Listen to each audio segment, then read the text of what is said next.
प्रीति, दिमाग खराब है तुम्हारा। लोग बड़े होते हैं, तुम छोटी होती जा रही हो। हाँ, हो गया है दिमाग खराब मेरा। जब दिल की नहीं सुन रहे हैं तो दिमाग खराब होगा ही ना। प्रीति अपने घर की तरफ बढ़ने लगी। सत्यम उसके हाथ को पकड़कर खींचते हुए कहता है, खबरदार, जो तुमने कुछ भी किया तो। प्रीति ने अपने हाथ को सत्यम से छुड़ाया और बोली, तो कहिए आप मुझसे शादी करेंगे? प्रीति बड़े बात कर चुके हैं, अब मैं और तुम उस पर कुछ नहीं कर सकते। ऐसे कैसे कुछ नहीं कर सकते? छोटे बच्चे हो क्या आप? ना ही मैं छोटी बच्ची हूँ, हम दोनों एडल्ट हैं। आपको अपनी फैमिली से बात करते हुए शर्म आती है? डर लगता है उनसे? सत्यम अजीब नजरों से प्रीति को देखने लगता है। प्रीति अपने दोनों हाथों से बारी बारी अपने गाल पर बह रहे आंसू को पोंछते हुए कहती है, आपको डरने की जरूरत नहीं है। मैं बात करूंगी, मैं अंकल आंटी को मना लूंगी। जो कहेंगे मैं सब करूंगी। प्रीति, शादी करना मेरा फैसला होगा। सत्यम प्रीति को समझाते हुए बोला।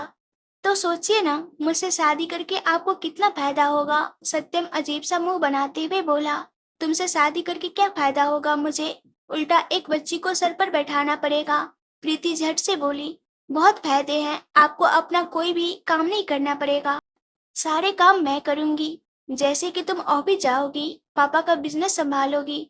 नहीं, मैं आपके लिए खुद खाना बनाकर लेकर आऊंगी। रोज आपके सोते वक्त आपके पैर दबाऊंगी और जब तक आप सो न जाओ तब तक आपके बालों को सहलाती रहूंगी। मैं आपको बहुत प्यार करूंगी सत्यम। प्लीज मना कर दीजिए उस लड़की को देखने जाने से। प्रीति की इस बातों पर सत्यम के चेहरे पर मुस्कुराहट आई और सत्यम के उस चेहरे की मुस्कुराहट को देखकर मानो प्रीति को उम्मीद की किरण दिखाई दी। उसने सत्यम के हाथ को अपने हाथों में लिया और उसे चूमते हुए बोली, आप जैसे कहोगे वैसी ही रहूंगी। कभी आपसे लड़ाई नहीं करूंगी। आप कितना भी डांट लो, एक बार भी नहीं कहूंगी कि क्यों डांट रहे हो मुझे। उसने उसके चेहरे को अपने हाथ पर रखा और कहा, मारना चाहो तो मार भी लेना, पर अपने से दूर मत करना।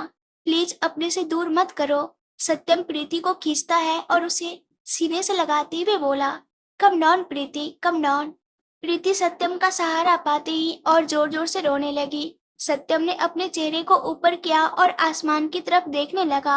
आंसू की बूंदें उसकी आंखों से निकल गए। प्रीति का प्यार वो पहले भी महसूस करता था, पर यह पागलपन, यह दीवानगी, इसकी उसे उम्मीद नहीं थी। थोड़ी देर के बाद उसने खुद को संभाला और प्रीति को सामने खड़ा करते हुए बोला, घर जाओ, बहुत लेट हो गया है।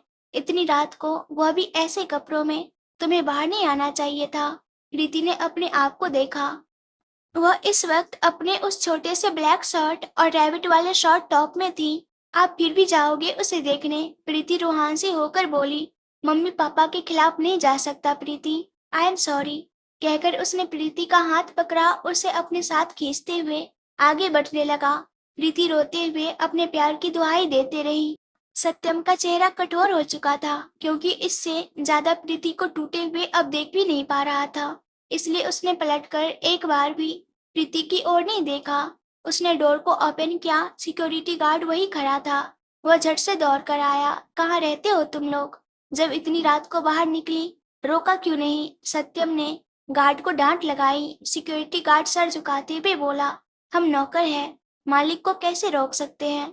सत्यम प्रीति की ओर देखते हुए बोला, अपने कमरे में जाना, और फिर सिक्योरिटी गार्ड की ओर देखकर बोला, जब तक कि कमरे में नहीं जाती तुम इस पर नजर रखोगे।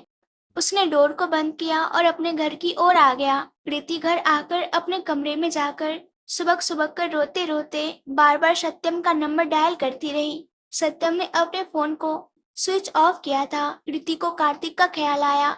अपने फोन को घूरते हुए बोली, कुत्ता, जब मुझे जरूरत होती है कभी साथ नहीं देता। कार्तिक इस वक्त पुणे की मीटिंग के लिए गया हुआ था और इसलिए कार्तिक को इन सब के बारे में कुछ भी पता नहीं था। ना चाहते हुए भी प्रीति ने कार्तिक का फोन डायल किया। कुत्ते, क्या कर रहा है तू वहां पर?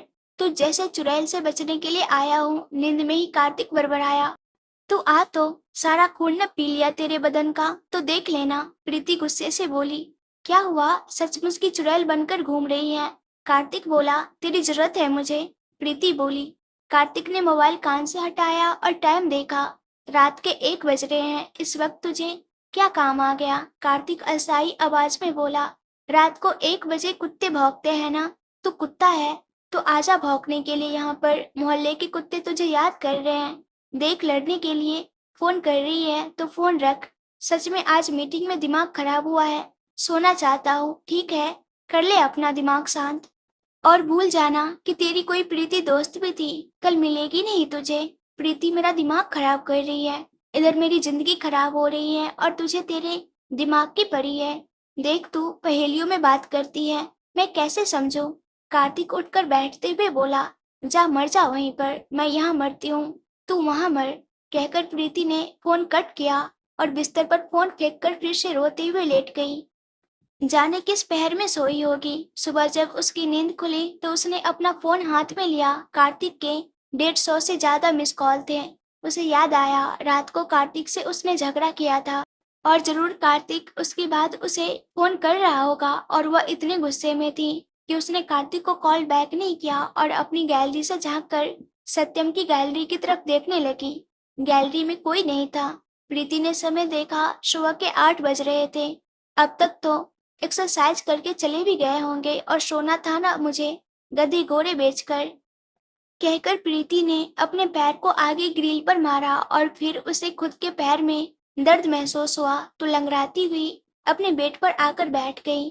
प्रीति नहा रही थी और नहाते नहाते भी वह यही सोच रही थी कि कैसे सत्यम को मनाए कि वह उस लड़की को देखने जाने से मना कर दे, या अगर देखकर भी आए तो यह कह दे कि उसे लड़की पसंद नहीं। वह नहाकर अभी अपने बालों को सुखाते हुए ड्रेसिंग टेबल के सामने खड़ी थी जब उसकी छोटी बहन आकर बोली, क्या हुआ तुम्हें दीदी? आज भाई का बर्थडे है और तुम एक बार भी अब तक उन्हें विश करने के लिए नीचे नहीं आई। अब जाकर प्रीति को याद आया कि आज उसके भाई का बर्थडे था और वह हर साल अपने भाई के साथ मंदिर जाती थी। अपने सर पर अपने हाथों से मारते हुए प्रीति बोली, तुम लोग तैयार हो गए क्या? हाँ, तुम ही नहीं हुई हो। कहकर नीति ने प्रीति के बालों को छुआ। बस मैं तुरंत तैयार होकर आती हूँ। पूजा की थाली माँ को बोलना तैयार कर ले। प्रीति जल्दी जल्दी अपना सलवार सूट निकालती है और तैयार हो जाती है। पता नहीं क्या सोचते हुए उसका मन किया कि आज एक बार झांक कर देख ले कि सत्यम घर से निकल गया क्या। वो फिर से गैलरी में गई। प्रीति की गैलरी से सत्यम का घर साफ साफ नजर आता था। उनका पार्किंग एरिया, गार्डन, सत्यम का कमरा, कार्तिक का कमरा, यहाँ तक कि उनके हॉल का कुछ हिस्सा भी नजर आता था। प्रीति ने देखा, सभी बन ठन कर घर से निकल रहे थे। सभी एक एक करके अपने अपने गाड़ी में बैठ कर निकल रहे थे। प्रीति की नजर सत्यम पर पड़ी। व्हाइट कलर का कुर्ता पैजामा और उस पर ब्लैक कलर का जैकेट पहने हुए सत्यम एकदम सजीला नौजवान लग रहा था। प्रीति अपने दोनों हाथों को बढ़ाते हुए गोल घुमाकर उसे अपने माथे से लगाकर सत्यम की नजर उतारते हुए बोली, हाय कितना सोना लग रहा है, कितना बन ठन कर जा रहे हैं। वह लड़की तो तुरंत पसंद कर लेगी इन्हें, फिर मेरा क्या होगा? उसने कुछ पल के लिए सत्यम को देखकर कुछ सोचा और उसके दिमाग की बत्ती जली। एक काम करती हूँ, जाकर उन लोगों की गाड़ी के आगे खड़ी हो जाती हूँ, फिर तो मुझसे पूछेंगे ही कि क्या हुआ। बस मैं फिर बता दूंगी कि मैं सत्यम जी से प्यार करती हूँ और उनसे शादी करना चाहती हूँ। अपने आप की तारीफ करते हुए प्रीति अपना दुपट्टा हाथ में संभालती है और अपने कमरे से बाहर निकलती है। उसका कमरा फर्स्ट फ्लोर पर था और एक फ्लोर नीचे आते आते उसने दाएं बाएं कुछ नहीं देखा। बस भागती हुई नीचे आई और सीधे घर से बाहर निकल गई। प्रीति का भाई नीरज, जो यह सोच रहा था कि वह उसे बर्थडे की बधाई देने आ रही है, वह उठकर खड़ा ही हुआ था कि प्रीति उससे आगे भागती हुई बाहर चली गई। नीरज हैरानी से देखता ही रह गया। प्रीति अपने घर से निकलकर अपना पार्किंग एरिया और गार्डन एरिया पार करके जब तक रोड तक आती तब तक सारी गाड़ियां जा चुकी थी। उसके सामने से अभी अभी सत्यम की कार गुजरी थी। सत्यम खुद ड्राइव कर रहा था, यह भी देखा प्रीति ने। उसका मन किया कि एक बड़ा सा पत्थर उठाकर उस कार पर मार दे, पर वह भी करने के लिए वह लेट हो चुकी थी। वह घूमकर वापस अपने घर में आ गई। उसके घर के अंदर कदम रखते ही नीरज अपने कमर पर हाथ रखे उसको देख रहा था। अपने भाई को देखते ही प्रीति को याद आया कि उसने अपने भाई को अब तक बर्थडे की मुबारकबाद नहीं दी। वो दौड़ते हुए आई और नीरज के गले से लगते हुए बोली, हैप्पी बर्थडे भाई। नीरज उसके माथे को सहलाते हुए बोला, क्या हुआ है तुझे? तू ना सिर्फ मुझे बर्थडे की बधाई देने में लेट हो गई, बल्कि आज कुछ बदली बदली लग रही है। कुछ हुआ नहीं भाई, बस आज तबीयत थोड़ी ठीक नहीं। नीरज उसे हाथ से पकड़कर सोफे पर बिठाता है। तब तक प्रीति की माँ आवाज देते हुए कहती है, प्रीति बेटा, जा मंदिर के प्रसाद तू ही बनाती है ना, जल्दी से बना दे। प्रीति उठकर किचन की ओर चली जाती है। आज उसका मन किसी काम में नहीं लग रहा था। वह थी तो अपने परिवार के साथ, पर उनके साथ होकर भी वह उनके साथ नहीं थी। उसने प्रसाद बनाया और थोड़ी सी अपने घर के मंदिर में भोग लगाने के लिए एक कटोरी में डालकर अपनी मम्मी के हाथों में दे दिया। बाकी प्रसाद एक बड़े से बर्तन में पैक कर लिया। तभी नीरज आते हुए बोला, माँ समय हो गया है, आपकी तैयारी हुई कि नहीं? प्रीति अपने भाई और अपनी माँ को देखते हुए फिर कहती है, मैं चेंज करके आती हूँ, मेरे कपड़े गंदे हो गए हैं। प्रीति की माँ उसके गाल पर हाथ रखते हुए बोली, थोड़ा चेहरा भी सुधार लेना अपना, हरदम झल्ली बनी रहती है, माँ तुम भी ना। नीरज उसे कंधे पर हाथ रखकर उसे किचन से बाहर लाते हुए बोला, मेरा बर्थडे है, मेरे लिए तो कम से कम कर ले। प्रीति मुस्कुराकर अपने भाई को देखती है और फिर अपने कमरे में चली जाती है। उसकी छोटी बहन ने पहले ही उसका कपड़ा निकालकर बाहर रख दिया था। प्रीति चेंज करके आईने में अपने आप को देखती है और थोड़ा सा हल्का फुल्का मेकअप भी करने लगती है। तभी उसे बाहर से नीचे लिविंग एरिया से कुछ आवाज सुनाई देती है। अक्सर नीरज के दोस्त बर्थडे पर उससे मिलने के लिए आया करते हैं। प्रीति का दिमाग फिर खराब हो गया, क्योंकि नीरज के दोस्त जब भी आते थे घर का काम बढ़ जाया करता था। प्रीति चिढ़ते हुए नीति को देखकर बोली, भैया के दोस्तों को शाम को दिखाई नहीं देता क्या कि सुबह सुबह हमेशा आ जाया करते हैं बर्थडे की बधाई देने के लिए? दीदी, सब जॉब करने वाले लोग हैं, अब सब अपने अपने काम पर जाएंगे, भैया का बर्थडे है, नेशनल हॉलीडे थोड़ी न मिलता है।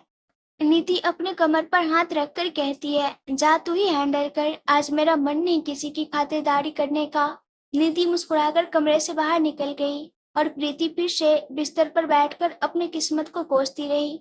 नीति थोड़ी देर में ऊपर आई और बोली, तुम्हें नीचे बुला रहे हैं। प्रीति अपना मुंह लटकाते हुए बोली, तुम और इतने सारे नौकर हैं, सब मिलकर उनको हैंडल नहीं कर सकते हो क्या? दीदी, मैं क्या करूं? मुझे मम्मी ने कहा कि तुम्हें बुला लाऊं। जाने दो, मैं कह देती हूँ, तुम नहीं आ रही हो।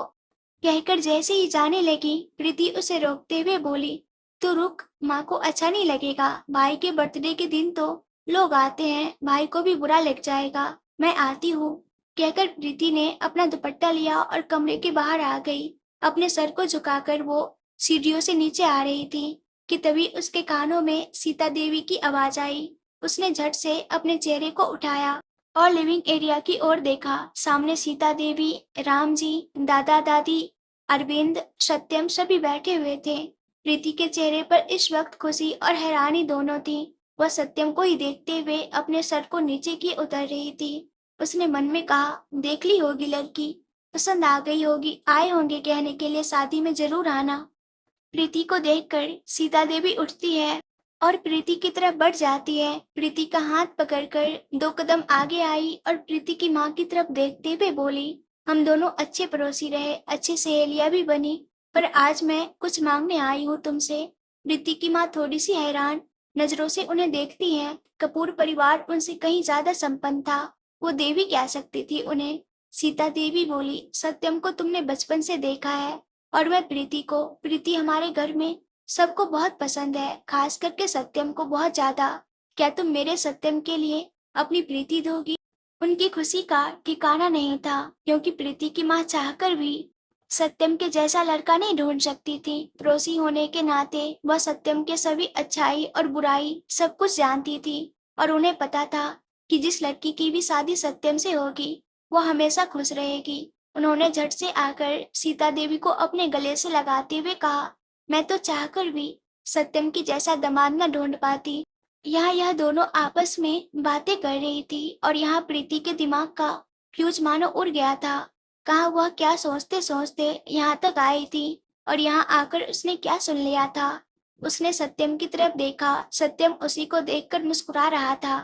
प्रीति को कुछ मिनट लगे अपने दिल और दिमाग को पटरी पर लाते हुए और फिर इस वक्त उसके घर में हो क्या रहा है उन सबको समझने के लिए। सत्यम प्रीति को इतनी अच्छी तरह से जानने लगा था कि उसे पता था कि प्रीति अभी क्या सोच रही है। और जब प्रीति को सब समझ आ गया तो अपनी आंखों में चमक लिए सत्यम की ओर देखती है। सत्यम ने अपने चारों तरफ देखा और फिर अपनी आई ब्लिंक कर दी। प्रीति झट से पलटी और अपने कमरे की तरफ भागी, क्योंकि इससे ज्यादा तो वह खुशियां बर्दाश्त नहीं कर सकती थी। सत्यम उठकर खड़ा हुआ अपनी मम्मी की तरफ देखने लगा। उसकी मम्मी ने उसके पापा की तरफ देखा और फिर दोनों एक साथ प्रीति की माँ की ओर देखने लगते हैं। प्रीति की माँ भी उनकी बात को समझकर पीछे पलटकर सत्यम की तरफ देखते हुए बोली, तुम प्रीति से बात कर लो, अगर उसे कोई एतराज नहीं तो हमारे लिए तो एक खुशकिस्मती है कि तुम जैसा लड़का हमारे घर का दामाद बनेगा। सत्यम सबकी इजाजत मिलने के बाद प्रीति के कमरे की ओर बढ़ा। शुरू में तो उसके कदम धीरे थे, क्योंकि पूरा परिवार इस वक्त लिविंग एरिया में ही था, पर सीढ़ियों तक आते आते उसके कदम अपने आप तेज हो गए। वह एक साथ 2 सीढ़ियों को पार करता हुआ प्रीति कमरे तक पहुंचा। दरवाजा खुला हुआ था। वह अंदर गया, उसे प्रीति दिखाई नहीं दी। वह चारों तरफ घूमता और प्रीति को ढूंढता। उससे पहले ही दरवाजा बंद होने की आवाज आई और सत्यम पीछे पलट गया। प्रीति दरवाजे से टिक कर खड़ी थी और सत्यम को ही देख रही थी। सत्यम उसे देखकर मुस्कुराया। प्रीति सत्यम की ओर दौड़ पड़ी। सत्यम थोड़ा सा झुकता है, उसे उसके कमर से पकड़कर अपनी गोद में उठा लेता है। प्रीति ने अपने चेहरे को सत्यम के गले में छुपाते हुए कहा, आप सब जानते थे ना, फिर भी मुझे नहीं बताया। सत्यम बिना कुछ बोले उसे यूं ही लेकर खड़ा था और महसूस कर सकता था कि प्रीति रो रही थी। शायद वह सत्यम को अपना चेहरा नहीं दिखाना चाहती थी। सत्यम ने उसे खड़ा किया, उसकी पीठ और माथे को सहलाते हुए बोला, सब ठीक है प्रीति। प्रीति नाम में अपने सर को हिलाते हुए यूं ही उसकी बाहों में रोती रही। उसके अंदर की फीलिंग्स अभी बर्दाश्त नहीं हो रही थी। उसे यकीन ही नहीं हो रहा था कि जिस चीज के सपने वो इतने सालों से देखती आई थी वह इस वक्त सच हो रहा था। दोनों एक दूसरे के यूं ही गले लगी खोए हुए थे कि खटाक की आवाज के साथ दरवाजा खुला और कार्तिक एंटर हुआ। दरवाजा खुलने की आवाज के साथ प्रीति और सत्यम जो कि एक दूसरे के गले लगे थे। प्रीति ने सत्यम के गले से अपने सर को बाहर निकालकर दरवाजे की ओर देखा। सामने कार्तिक खड़ा था और उन दोनों को हैरानी से देख रहा था। फोन कहाँ है तेरा? कार्तिक गुस्से से चिल्लाते हुए बोला। प्रीति सत्यम से थोड़ा सा अलग होकर अपने कमरे में ही चारों तरफ नजर घुमाते हुए बोली, यही कहीं होगा। क्यों, क्या हुआ? कार्तिक उसके कमरे में हर जगह फोन ढूंढने लगा। क्या हुआ बोलेगा? प्रीति ने फिर से पूछा। तू पहले यह बता, तेरा फोन कहाँ है? प्रीति भी अब अपने फोन को ढूंढती है और एक तकिया के नीचे उसे अपना फोन मिल जाता है। प्रीति ने अपना फोन अभी हाथ में उठाया ही था कि कार्तिक उसके हाथ से फोन लेकर जमीन पर पटक देता है। यह क्या कर रहा है तू? कहते हुए प्रीति जैसे ही अपने फोन को उठाती है, कार्तिक ने फिर से उसके हाथ से फोन लिया और जमीन पर पटक दिया और अपने पैरों से उस मोबाइल के ऊपर अपने जूते की हील से मारते हुए बोला, जब कॉल उठाती नहीं है तो फोन लेती क्यों है? आज के बाद तेरे हाथ में फोन देखा तो कह रहा हूँ, जैसे इस फोन की हालत कर रहा हूँ तेरी हालत करके रख दूंगा। प्रीति अपने सामने अपने उस प्यारे से आईफोन को कार्तिक के जूते के नीचे कुचलते हुए देख रही थी। तू बताएगा तुझे हुआ क्या है? अपना दिमाग पुणे में छोड़कर आया है क्या? कहकर प्रीति ने कार्तिक को थोड़ा पीछे धक्का दिया और अपने उस फोन को हाथ में लेकर देखा। हाय, मेरा पहला आईफोन, इसे तो रिपेयर भी नहीं करवा सकती, इतनी बुरी कंडीशन हो चुकी थी फोन की। प्रीति गुस्से से उस मोबाइल को कार्तिक पर फेंकते हुए बोली, तू सचमुच का कुत्ता ही है, तू मुझसे बात मत करना, चल निकल मेरे कमरे से। कहकर प्रीति ने दरवाजे के बाहर उंगली से पॉइंट किया। कार्तिक अपना फोन निकालकर कुछ करता है और फिर प्रीति की तरफ दिखाते हुए कहता है, 240 फोन कर चुका हूँ कल रात से, तुझे एक कॉल नहीं रिसीव किया तूने। तुझे पता है पुणे से यहाँ तक किस हालत में ड्राइव करके आया हो? रात को जब बात हुआ क्या कह रही थी? मरना है, परेशान हूँ। प्रीति के सर पर अपनी उंगली से 2 बार टैप करते हुए कार्तिक कहता है, इस खोपड़ी से जब बात निकलती है तो समझ में आता है, सामने वाला सुनेगा तो क्या समझेगा। मैं सच में रात में बहुत परेशान थी। प्रीति एकदम रुआंसी होकर कार्तिक को देखकर बोली। कार्तिक उसके गले को पीछे से पकड़कर खींचता है और अपने गले से लगा लेता है। वो खुद परेशान था। वो उसे गले से लगाते हुए बोला, तुझे पता है किन किन ख्यालों से पूरे रास्ते ड्राइव करते हुए आया हूँ। तूने मेरा फोन तोड़ दिया, प्रीति रोते हुए बोली। मैं नया दिला दूंगा, कहकर कार्तिक रोते हुए प्रीति को शांत करवाता है। वह खुद भी इस वक्त अपने अंदर की डर से लड़ रहा था। कल जब प्रीति ने परेशानी से मरने की बात कह रही थी, वह तभी से प्रीति को कॉल लगा रहा था, पर प्रीति ने फोन नहीं उठाया। जल्दीबाजी में कोई फ्लैट न मिलने के कारण कार्तिक अपने कार को ड्राइव करके जैसे तैसे आया था। वह पूरे रास्ते प्रीति को कॉल लगाता रहा, पर अपनी मुसीबत से लड़ रही प्रीति ना तो उसे अपने फोन का होश रहा और ना ही इस बात का कि एक बार कार्तिक को फोन करके बात कर लेती। सत्यम खरा उन दोनों को ही देख रहा था। बचपन से इन दोनों की दोस्ती ऐसी ही रही है, इसलिए उसे कुछ भी अजीब या जलन वाला नहीं लगा। कार्तिक झट से प्रीति को अपने से अलग करते हुए बोला, तू अभी भाई के सीने से लगी थी। क्यों? कुछ नहीं। वो प्रीति बोल नहीं पा रही थी। क्या मैं कार्तिक प्रीति को अपने कंधे पर हाथ रखकर उसे अपने एक तरफ करता है और सत्यम की ओर देखते हुए कहता है, भाई क्या हुआ? सत्यम जो अब तक मुस्कुरा रहा था अब थोड़ा सीरियस हो जाता है और कार्तिक को देखते हुए बोला, हम प्रीति को देखने आए थे। क्यों देखा नहीं था आप लोगों ने इसे पहले? रोज आती है हमारे घर। प्रीति की तरफ घूमकर उसके माथे पर हाथ से मारते हुए बोला, तबीयत ठीक है न तेरी?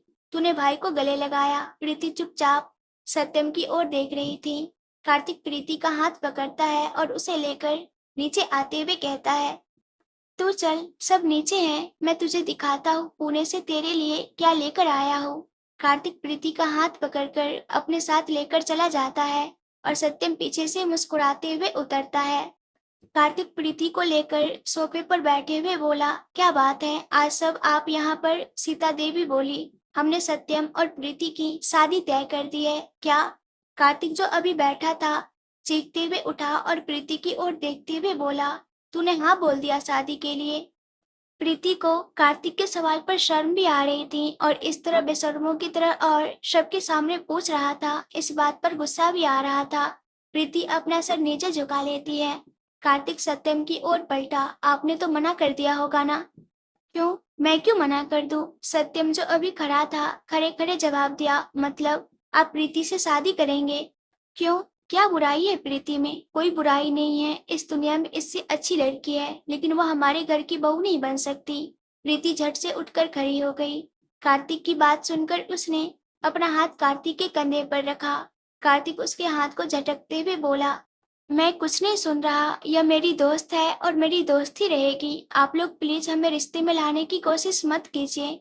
राम जी खड़े होते हुए बोले, सत्यम और प्रीति पसंद करते हैं एक दूसरे को और हमें भी इस रिश्ते से कोई एतराज नहीं, तो बेहतर है तुम भी इसे स्वीकार करो। कार्तिक प्रीति की तरफ घूमकर बोला, इकोनॉमिक्स दिमाग में घुसा तो दिमाग कम हो गया क्या? कार्तिक ऐसे कैसे बात करता है प्रीति से? सीता देवी बोली, देखा अभी बात हुई है शादी की तो इतना रोक टोक है, तू फ्रेंड है मेरी, भाभी क्यों बन रही है? कार्तिक प्रीति को देखते हुए कहता है।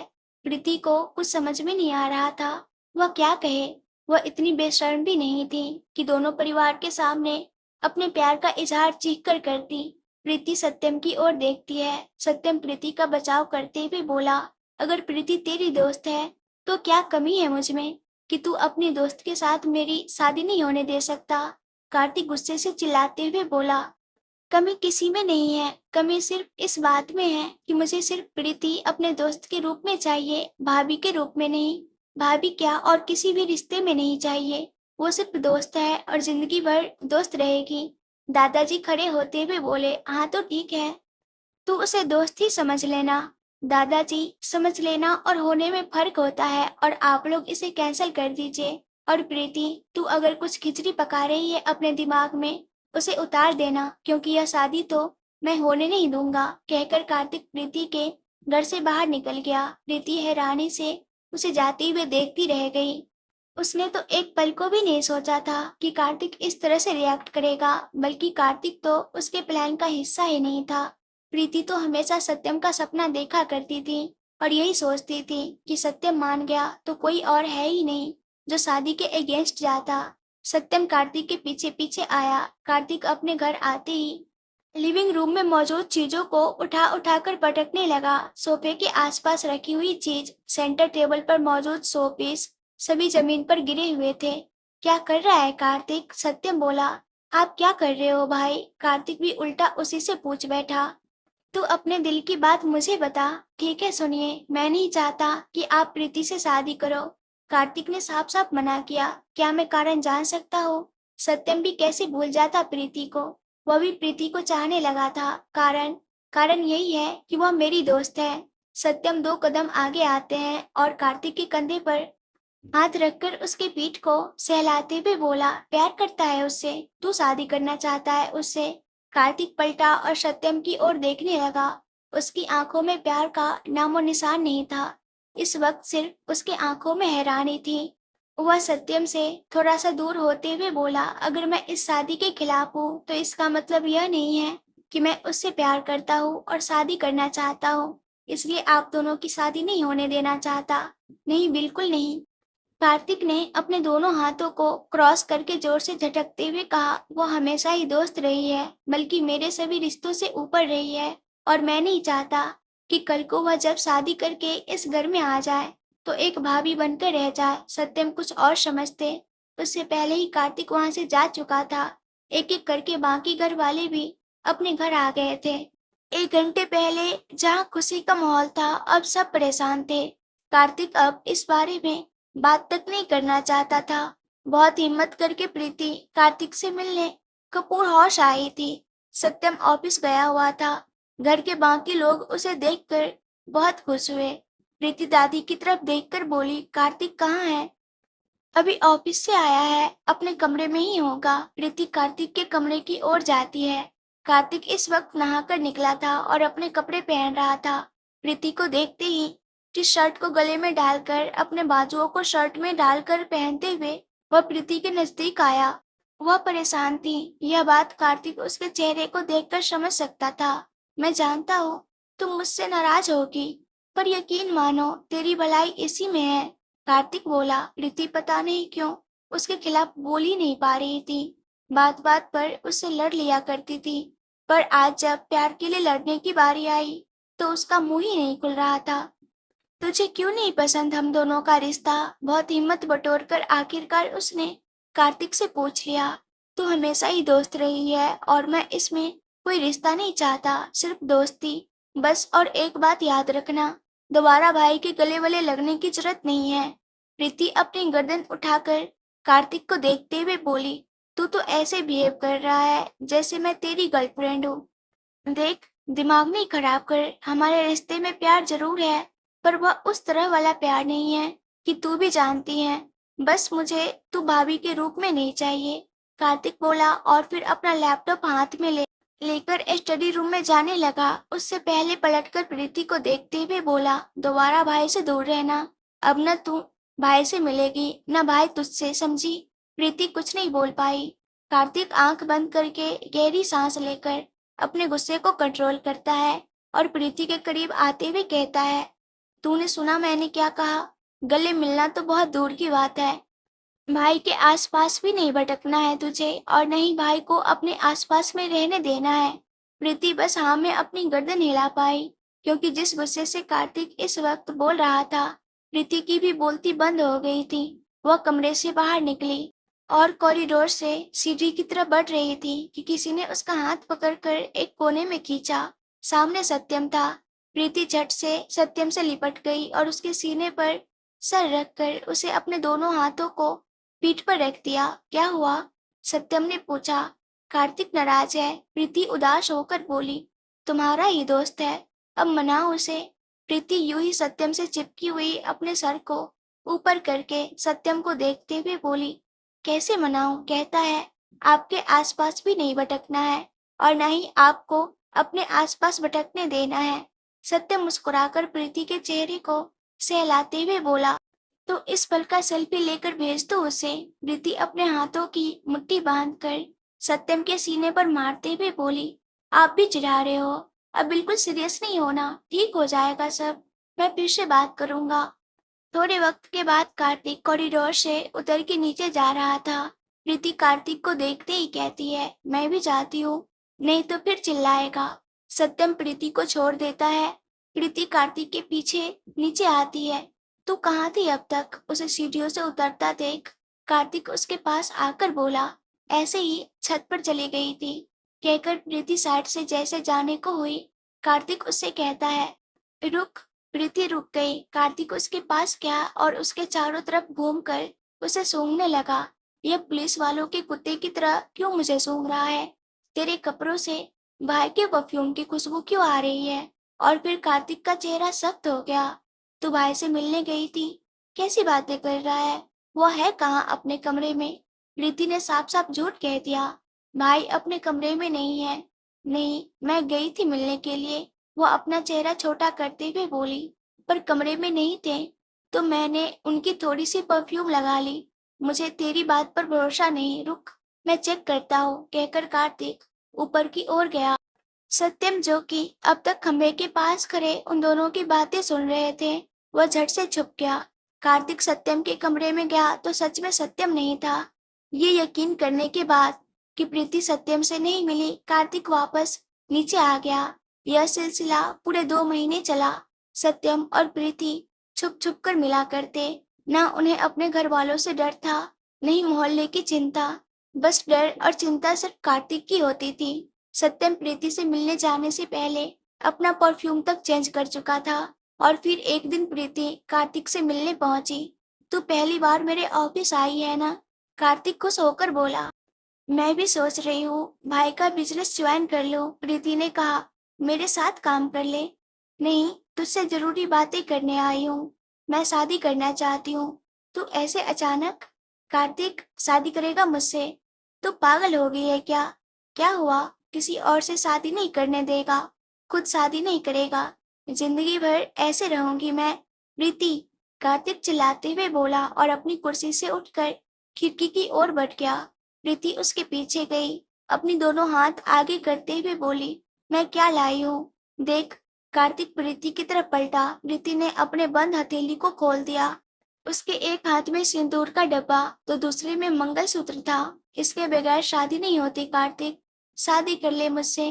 प्रीति का गला भर गया था। प्रीति के हर दुख और सुख को समझने वाला कार्तिक अच्छी तरह से उसके मन को इस वक्त समझ रहा था। शायद वह बहुत परेशान थी। उसकी कांपती हुई आवाज और उसके चेहरे का मुरझायापन कार्तिक बखूबी समझ रहा था, बस स्वीकारना नहीं चाहता था। आप लोगों को ये स्टोरी कैसी लग रही है कमेंट्स करके बताइएगा। और प्लीज जिन लोगों को इस तरह की स्टोरी पसंद है उनको भी शेयर कर दीजिएगा और इस वीडियो को लाइक कर दीजिएगा।